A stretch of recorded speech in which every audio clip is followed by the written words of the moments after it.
Hi, boys and girls. I miss you. So I'm starting the book Sarah Plain and Tall. This is the book that we were all going to have copies of at school, and we were going to read it together, and then in small groups as well. But we're doing it online now. The book is by Patricia McLaughlin. She's one of my favorite authors, and it did win a Newbery Award. Um, it is a it is fiction, but it's realistic fiction, and as we all know, that means that it can be it's a story that really could have happened. And so sometimes I like to believe that this actually is a story that someone is telling that really did happen. It means a lot to me. I've read it for several years. I began reading it when I taught fourth grade. And as you know, we do a lot of fourth grade material in second grade because I taught fourth grade for several years. And I always think that it's good to raise the expectation, especially with such smart kids like you. So if you can tell from the cover of the book, we would talk about when we think the story might have been told. And I think some of you might say it looks like it was from a long time ago, based on what the characters in the picture are wearing. So oftentimes we can tell a lot by the pictures. And this is not a photograph, it is a sketch, right? It is artwork. And it makes me think about what this story might be about. It looks to me that the woman in the picture is cutting hair. And ironically, my own children need haircuts, especially William. I'm not very good at doing haircuts. I've never cut his hair before. But since all the barbers are closed, I might have to do a YouTube video on that. Okay, so before we read the book, I like to read a little bit about what the book might be about. It said, Caleb doesn't remember Mama, who died a day before he was born. But his older sister Anna says Papa and Mama sang every single day. Now Papa doesn't sing at all. Papa places an ad in the newspaper for a wife, and he receives an answer from a woman named Sarah, who lives in Maine. Caleb wants to know if Sarah snores. Anna wants to know if Sarah can braid hair and make stew. And most important of all, she's wondering if she sings. Sarah writes, I will come by train. I will wear a yellow bonnet. I am plain and tall. And so Caleb, Anna, and Papa wait. Sarah comes in the spring with her cat, whom she calls Seal because she is gray like the seals that swim in the sea near her home, and everyone hopes she will stay. But Sarah misses the sea, her brother, and the 3 old aunts who all squawk together like crows at dawn. When Sarah takes the wagon to town alone, Caleb and Anna worry. What happens tells much about happiness and hope and what it takes to make a family. Now, a couple things were a little bit odd. The first thing that struck me as a little bit strange was that Papa placed an ad in the newspaper for a wife. Now, that is not something that people do anymore. And we would talk a lot about why we might think that that would be appropriate. So if we think back 100 years ago, about maybe more, they lived out in the country and there wasn't telephones. And they didn't have computers, obviously. And so the newspaper was the way that they communicated. And it sounds to me that Papa spent a lot of time on the farm, and so he wouldn't be able to meet anybody and go on proper dates that we do now. And so this is something that was common back when this book was, the time period this book was told. So that was one thing that I thought would be interesting to discuss.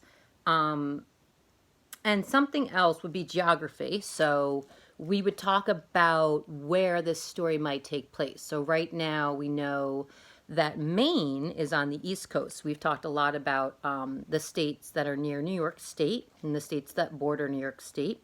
So we've talked at great length about how New York touches, if we're talking about where we are located, just north of Albany. If we were to drive east, we would drive to Vermont. Okay, so that's a state that borders New York. And south of Vermont would be Massachusetts, and that's another state that borders New York. And we would keep going, and there would be Connecticut, and that's a state that borders New York. And then we would have that little part that sticks out of New York called Long Island. That's part of New York. And then we would have New Jersey, because that borders New York as well.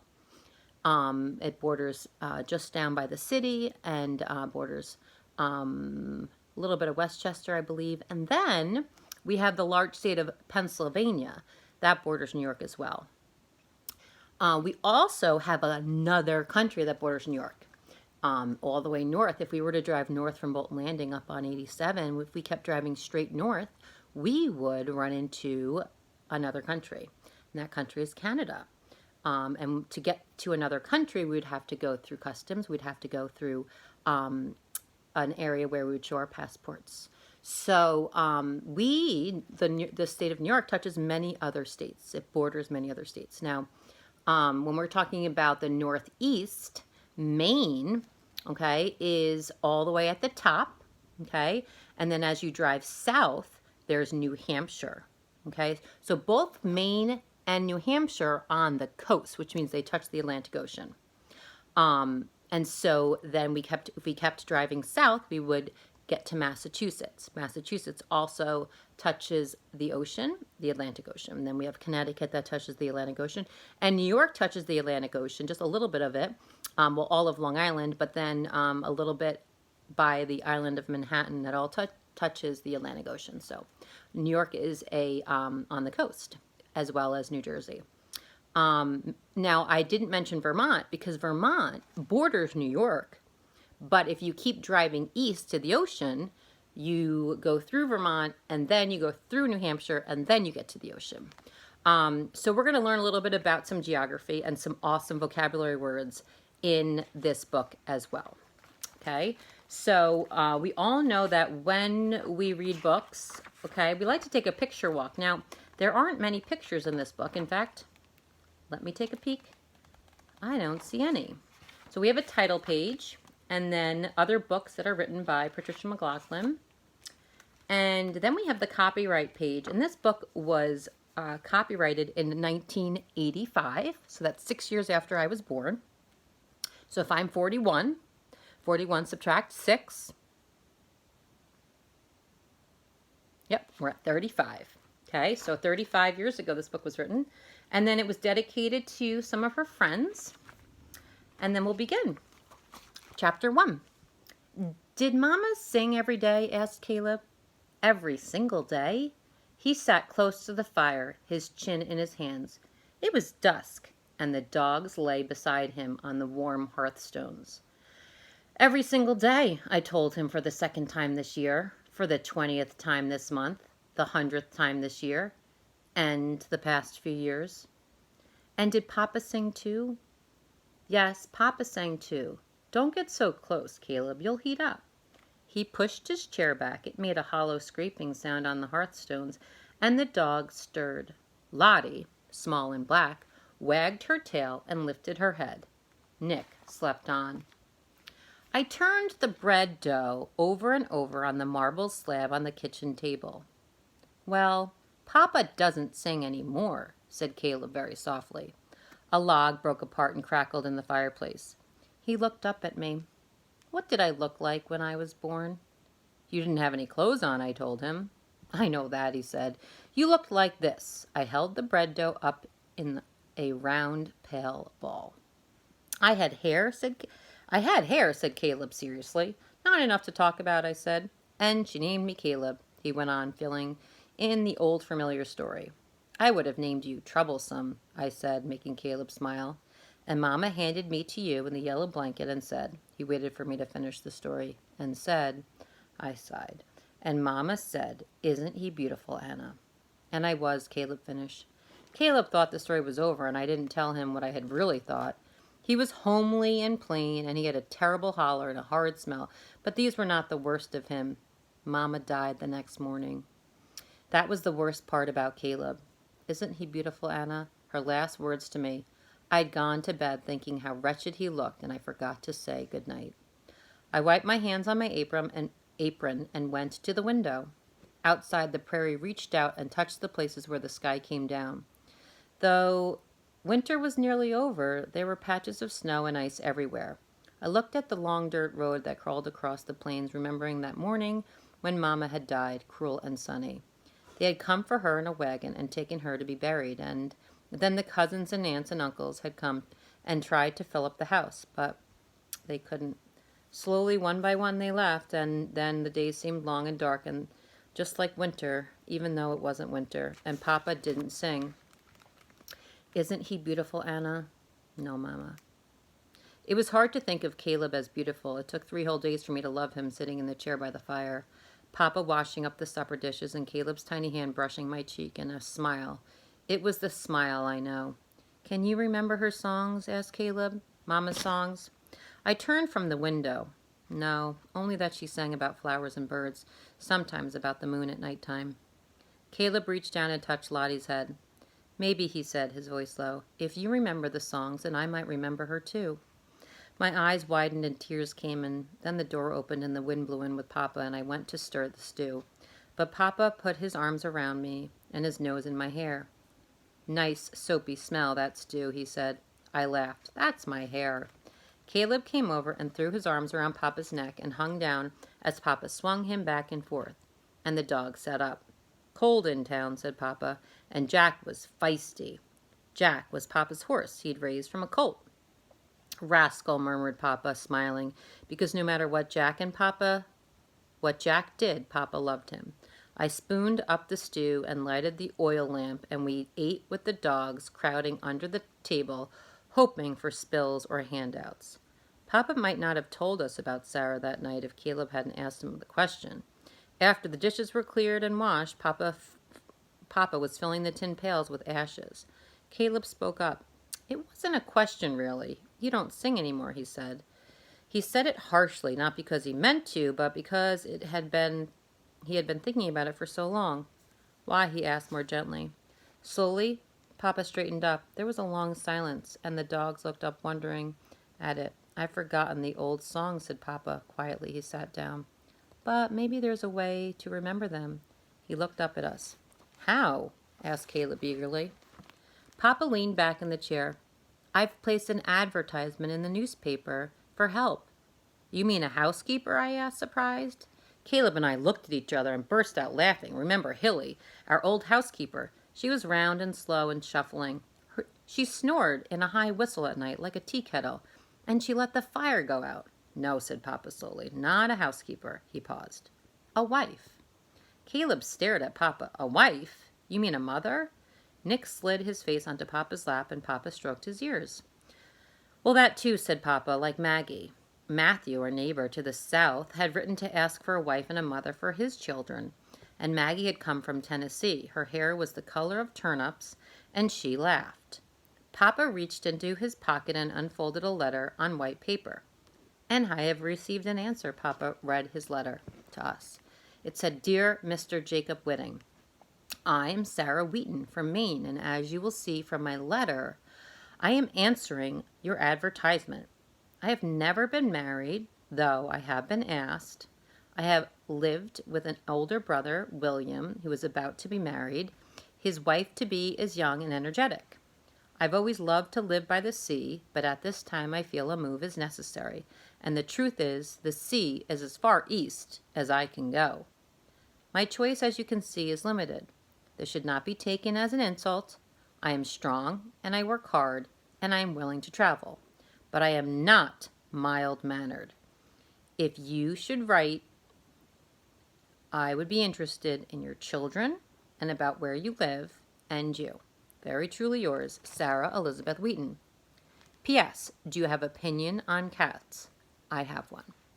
No one spoke when the letter was finished, and Papa kept looking at his hands, reading it over to himself. Finally, I turned my head a bit to sneak a look at Caleb. He was smiling, and I smiled too.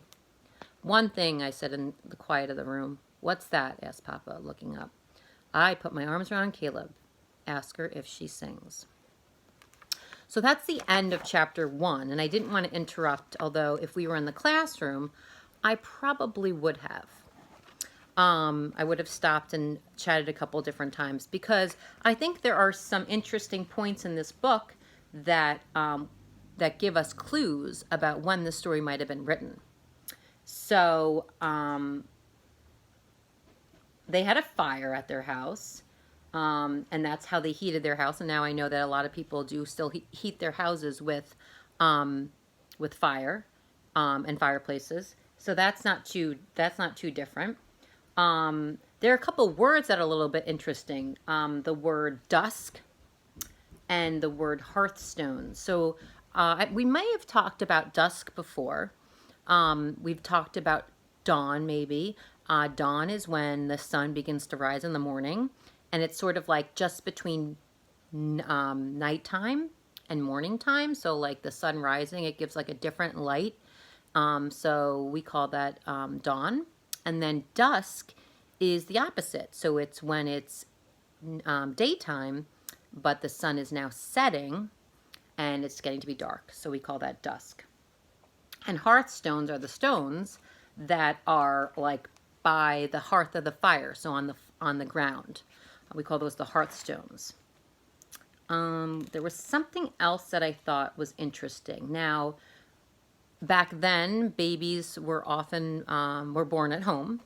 They didn't have hospitals that they went to deliver their babies, and so sometimes moms don't survive the birth of the baby because it can be dangerous not to have the medical equipment that we need.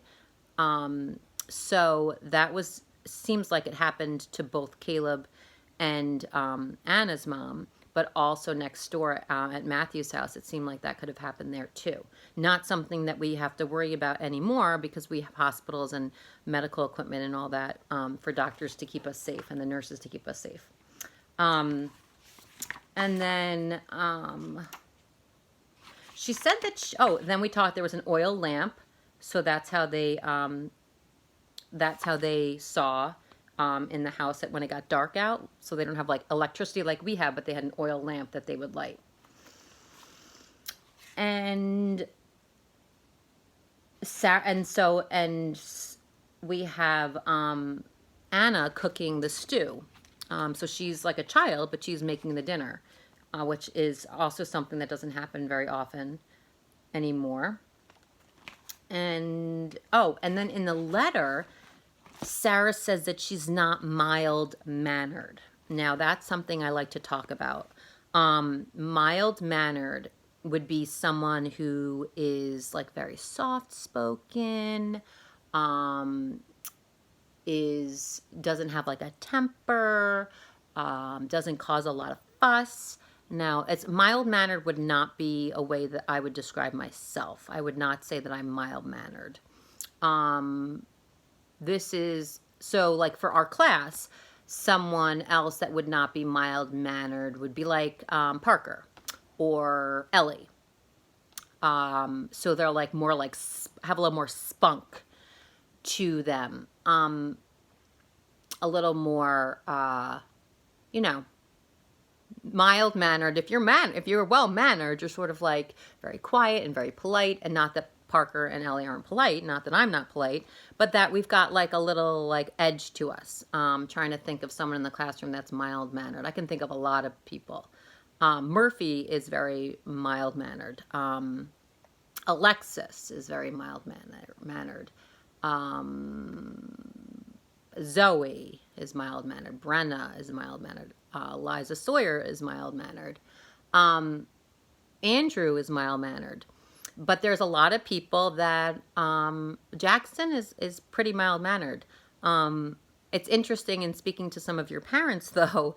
It's interesting how that changes at home. So some kids that might be very mild-mannered at school are more edgy or more like Sarah in the book at home. So it all depends on where you are located, possibly, or who's in charge.